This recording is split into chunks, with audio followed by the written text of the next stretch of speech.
All right. What up there, people? It is today. I like my new little bench light. Today, we're gonna be talking about these two batteries that I have here opened up. These are pre-built batteries. I didn't build these myself. Quick disclaimer before we get too deep into the video. This is not a how-to video. I'm not showing anyone how to fix their 72-volt batteries. I don't really know how. This is just a video of me talking about these two batteries that I have that are damaged and coming up with conclusions on how I might be able to fix them. These two batteries came from two projects I built, one from a year and a half ago and one that I just built. And I've been talking about those projects for a long amount of time. So I decided to do this video on just updates on what's going on with the projects and me possibly bringing these projects back to life by fixing their damaged batteries. So in this video, I'm coming up with a conclusion on how I might be able to fix it. So the next video, I can attempt to fix them. Now let's get into it. This is my Project SB, the project I just built. This is this battery to that project. And this is the old project I built. Project Flash. These are both batteries. Now why did I open both batteries up? This battery, my dumbass, I kind of killed it. This is 60 current continuous, 180 peak current. My bozo self was running 100 amps continuously using the Sabaton 72100 controller. My stupid self kind of thought that it was like 100%. Like I thought these were so smart that the controller would detect what the battery can do. And then do I want to run 100% of what the battery can handle or 50% or yada yada yada. I didn't realize that I was actually pushing 100 amps continuous into a 60 amp continuous battery. If I remember correctly, I thought that because I was watching a video a long time ago before I built that project of somebody upping the power on their Onyx RCR. And theirs, if I'm correct, actually said like 50%, 60%, 100%. But that's a Kelly controller inside that Onyx RCR. So if that's how Kelly controller does their things, I didn't realize that Sabaton, that's not the way they do their things. So damaged cells. Charge it today, it'll probably be dead by tomorrow or maybe in the next 2 days. So that's that problem. This problem here is, now I didn't damage the battery, but I damaged my wallet by letting myself get scammed, seeing a $700 price tag on a battery that proclaimed 300 amps or 300 current continuous and 500 current peak.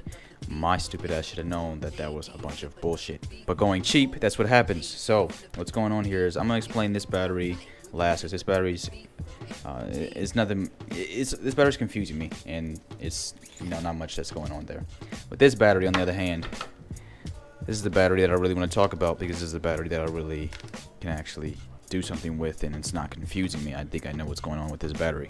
Okay, so with the Project Flash battery, like I said, I put too much amps into a weaker battery. So what happened was, obviously, over time, and mind you, I was doing that for almost a year. I built this project once again. It was fully finished May 2021. Can't remember what exact day, but it was May 2021. And ever since that, I've been pushing about 100 amps. I was always cutting off. I thought it was the motor. And then finally, I think like January 2022 was when I started just completely showing like it was done. But I didn't realize that, and I stopped riding it officially about February 2022. So just looking at this, all these cells might not be damaged, but I was trying to figure out which parallel might be damaged. Did I damage the whole battery, or did I damage a specific amount of cells? After messing around with my clamp meter and unplugging these wires from the BMS, everything was about 3.5, 3.5. They're all in that range. I'm like, okay, so it seems to be that I didn't damage the whole battery. But if I can point it out here, so if we look here, these two cables, these last two right here on this little short connector, those were showing 2.4. Typically, obviously, as we all know, if you're into these batteries, lithium cells are supposed to be at about, when it comes to the cutoff voltage, like what they just, die at, which you shouldn't go any lower, which you should have your BMS cut everything off at, is 2.5. This was at 2.4, and that is this last row right here, this last parallel. Well, one thing off topic slightly that I am surprised by is that this is a 10 or 20 series 10P. I didn't expect this to be a 10P battery. I expected it to be smaller, 60 amps continuous, but that's only because these are cheap cells. Not speaking of cheap cells, I had an idea. Well, I was thinking, okay, so if it's just this parallel that's damaged, then what are these cells and where do I find them? These are what they say right here. If I can zoom in on it, FST 18650, 2500 milliamp hour 044 CE, and all that other extra shit, yada yada yada. These are some cheap FST cells. They're not like anything special. They're definitely not Samsung. They're not Panasonic.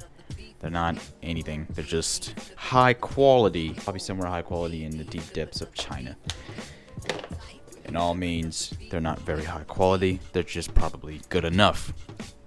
So the only place I seem to be able to find these sales are Alibaba or AliExpress. I don't even think I can find them on AliExpress, actually.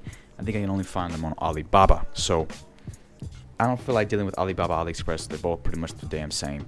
Alibaba is just where you can buy a big bulk of shit for, like, if you're running a business. But regardless, I don't want to deal with them.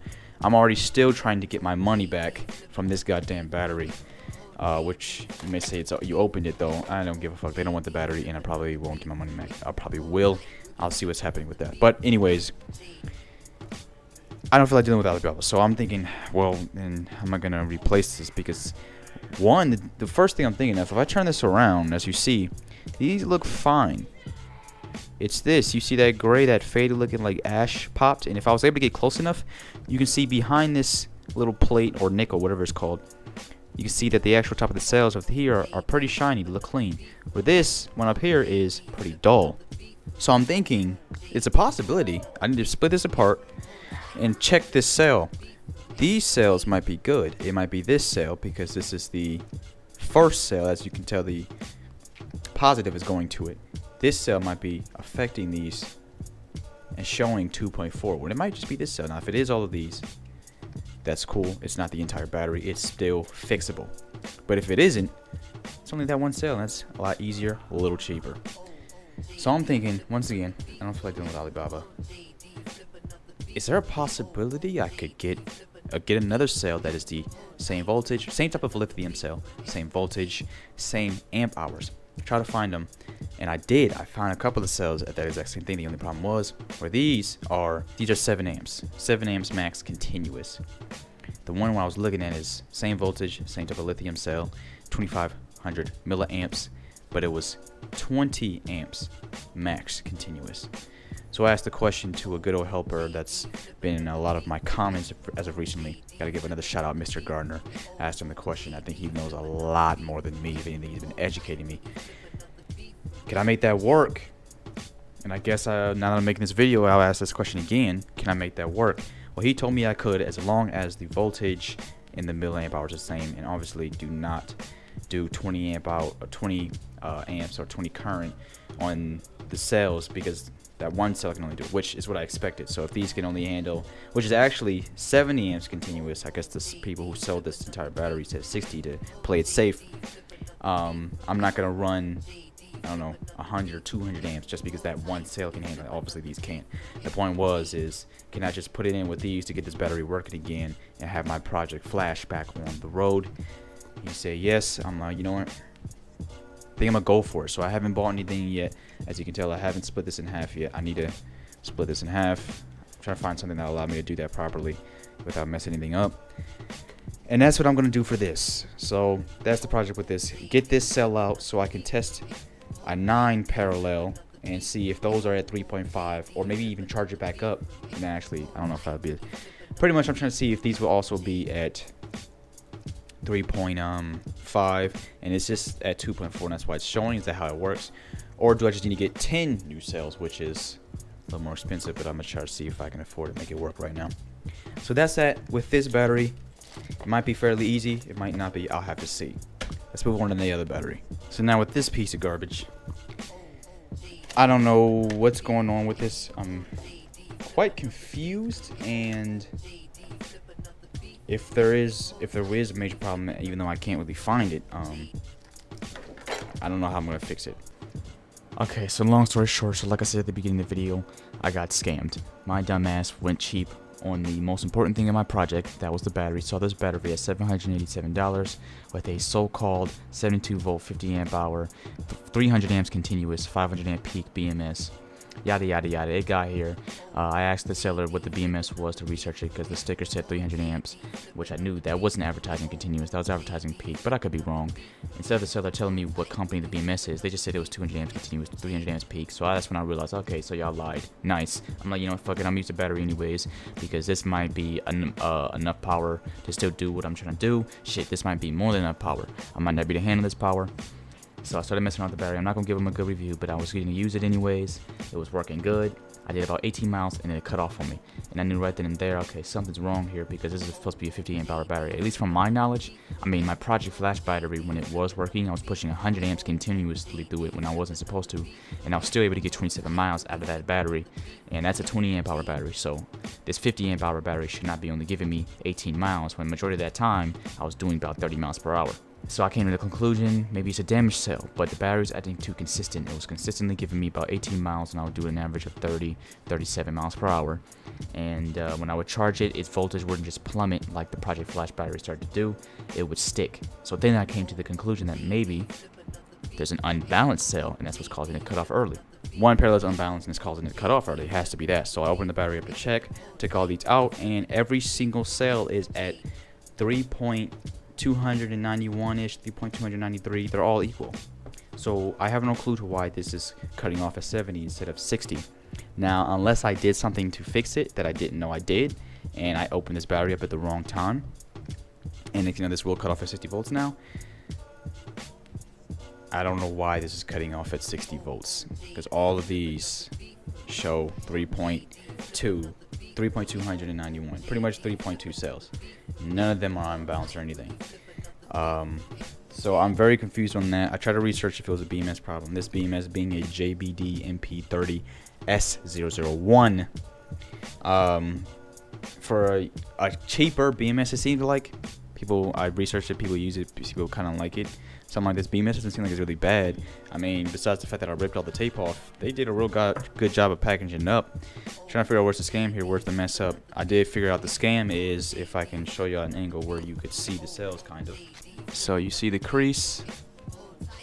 This is a cell, this is a cell. So they are prismatic cells. They're not the cylindrical or however you say it round ones. You can see the bottom. You see the print of how they're laid out. So they're pretty flat. They're not that wide. They're not that tall. Doing research, I tried to find these cells, which is something else I'm going to get to in a minute. I couldn't quite find them, but every time I find a cell at this size, which is 20 millimeters by 100 millimeters by 140 millimeters, they're all 25 amp hour cells. And there's 24 in here. I counted already. There's 24. So this battery is not 50 amp hours. It's in between 25 to 30 amp hours. But that's where the problem comes in. I don't know what amp hours these cells are. I don't even know how much current they do continuously or peak because I can't find them. Somewhere on the side, if I could flip it around and show y'all, this gives you a better idea of how big the cells are. But you see these numbers and these barcodes. Took a picture of the barcodes or used the barcode scanner with my phone. Put down the numbers. Nothing shows up. Absolutely nothing on the internet. It literally says we cannot find anything similar or anything to your research when I search on Google. So nothing shows up. I can't find these cells at all. These specific cells like company and all that, can't find them. So that tells me that this is probably some cheap ass cells. Maybe well known in China, but not known in America. Not even really sold in America. The people obviously in China bought these batteries in China. In some maybe a well-known company in China, maybe not even a well-known company in China, maybe a dog dookie company in freaking China, and put the cells together and then made the battery, and there we go. And I just cannot find these cells at all. So I have no clue to how much amp hours these cells actually are. I have no clue to how much power they can handle. The only way I can estimate how much power they will handle is by putting this battery back in the joint and then just putting it to a particular amount of amps and see how much voltage sag it gets. Which the last time I did that, I think 60 amps got a max of like 4-5 voltage sag. 60 amps continuous. So that's that. So this battery, I don't even know what to do with it. The only thing that I can think that possibly could be damaged, that maybe likes to drain fast, is that right there that y'all probably already been paying attention to, since this is talking about damaged batteries. That looks like that got badly damaged during shipping. This right here looks dinged up. So that was like that. Even the freaking blue heat shrink stuff looked a little dinged up, but I thought when I opened this battery up and saw the phone, I didn't think it would be damaged, but it is. So maybe that is causing a little bit of drain, but at the end of the day, it doesn't matter because I don't know what cells to even buy to try to replace these. And you would say, well, maybe you could try to do what you're doing with this battery. Same voltage, same amp hours and all that. I don't know the voltage of these. I don't know the amp hours of these. I don't know anything about these cells. I can't figure it out. This is not a Bluetooth BMS that might show certain stuff. Actually, well, I know the voltage because I think the PO4 cells. But yeah, that's it. I don't know. Maybe they're not probably PO4 cells. You know, the average PO4 cell is supposed to have a nominal voltage of 3.2 flat. So 76.8 overall, if I'm correct. 76 point something. But these have like a... Just yanked the mic out my hand by accident. So these have like a 79.8 or something. So these sit pretty high. Honestly, I'm thinking about putting this casing right back on, just like that. All right, putting it all together. Put the battery back together. You see the tape. I'll try to redo that with the other tape.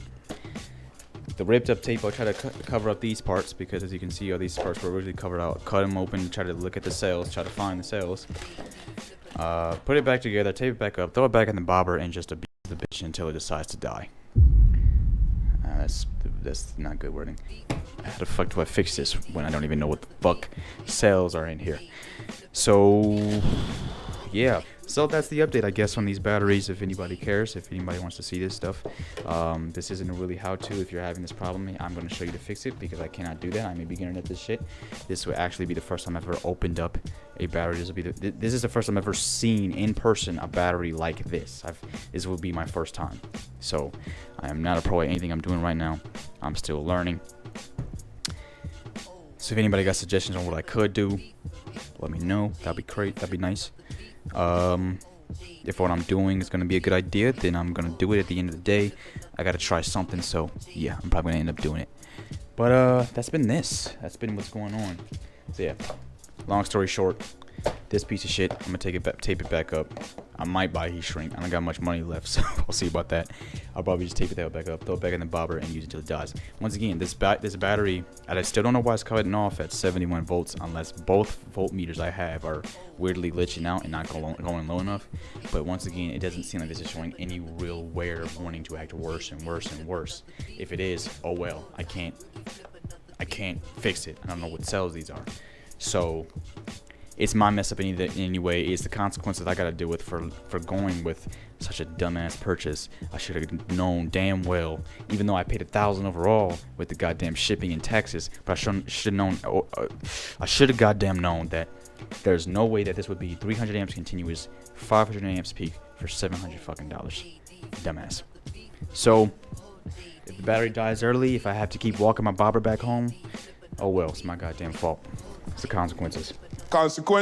And then with this, it's gonna be if anything, this is gonna have the real part too, because it's gonna be something that we're gonna actually be able to do something with and fix. With that being said, let's end this shit here. It's been a different little video for today instead of our typical ride-outs. This is everything e-bike related, so it'll be a good little video to upload. But we're gonna be back with this. If y'all got some better suggestions, let me know. I haven't ordered any cells yet, so yeah, I was thinking about switching BMSs, but I don't have enough goddamn money for that right now, so yeah. But doing these will allow me to start getting on the Surron and upgrading that instead of having to buy 2 new batteries and have my Surron keep in stock. I gotta upgrade my Surron, man. What the fuck? This is why my outros are always so long. Anyways, it has been. If y'all enjoyed this, make sure you like, comment, subscribe. I will be back with showing y'all how this is reacting in the bobber and what's the progress of fixing this up. Go ahead and stay tuned to the rest of my videos. Alright, this is just a little different one, but what I usually do is my ride-outs, unboxings, or projects right here and there, but mainly my ride-outs on all my bikes. But I'm out. Peace.